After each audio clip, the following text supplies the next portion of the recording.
Kevin, do you agree? Do you see Bitcoin as the ultimate prize, the ultimate savior in this economy and in this environment? I see it as the number one destination for institutions that are allowed to index it when they can.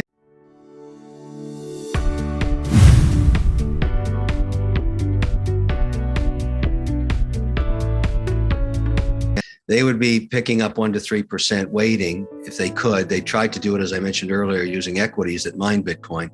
And that's in a bit of turmoil because of ESG mandates. But Bitcoin itself will provide enough liquidity for an institution. And I would add this, regardless of what you think your target price is, if it does become an indexed asset, and I think once the SEC mandates it, it will, the volatility will decline dramatically, because what happens in an indexing model is when prices decline and your weighting is 1.5 basis points or 150 bips, you simply buy up to your 150 bip maximum. And when prices exceed that, then you trim back. But that provides tremendous stability for any asset. So you find that stocks that get indexed, or assets that get indexed, all of a sudden prices go up and stability becomes part of what their story is for a very long period of time. Now, I'll add that the Canadian regulator, specifically the OSC, in the last 2 years has been extremely enlightened. And what I believe, and this is a personal opinion, and I've said this before, but I believe that all the regulators talk to each other practically every day. But there's a special relationship between the OSC and the SEC, because they regulate markets that are so similar in nature.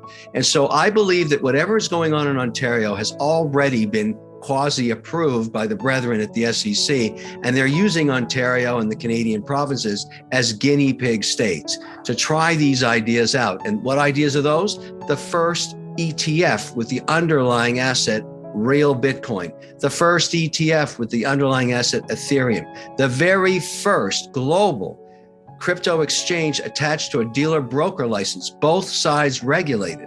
That was extraordinary. That was called BitBuy. I know that one because just a few hours ago, WonderFi acquired 100% of it.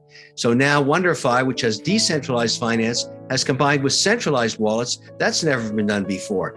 In addition to that, the OSC has made the order by which that was licensed public.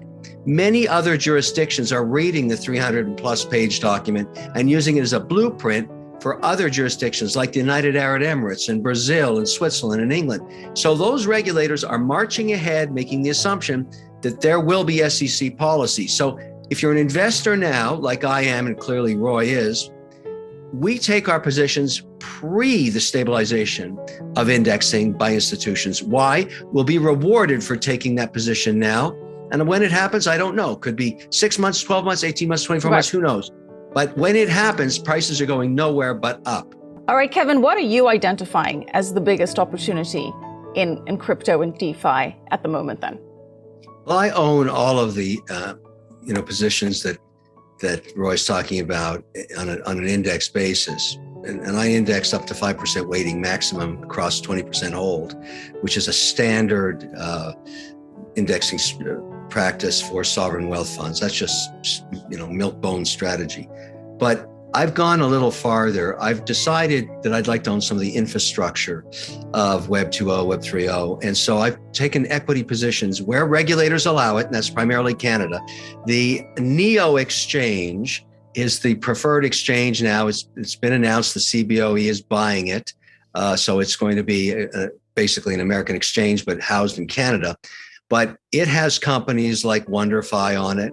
And now that means BitBuy's on it too. That was the first license granted by the regulator there. It trades as an equity, WNDR. And also Immutable Holdings, a company that's headquartered basically in Puerto Rico, where they are building out this huge platform for NFTs. They own NFT.com. They're a blockchain company.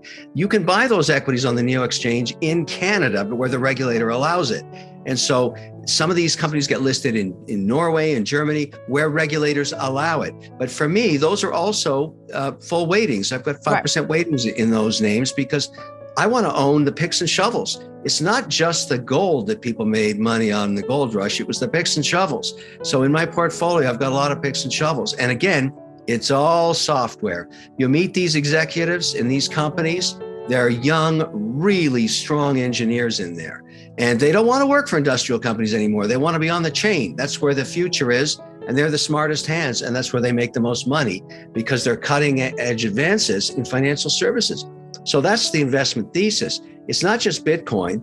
You know, some of these equities have actually outperformed Bitcoin for me because they've had dramatic moves as markets start to recognize the merits of owning these companies. Yeah. But again, it's like Roy said, I bought these at, fractional prices on their first and second rounds, and now they're trading and they've moved materially. So I'm going to keep doing the same thing.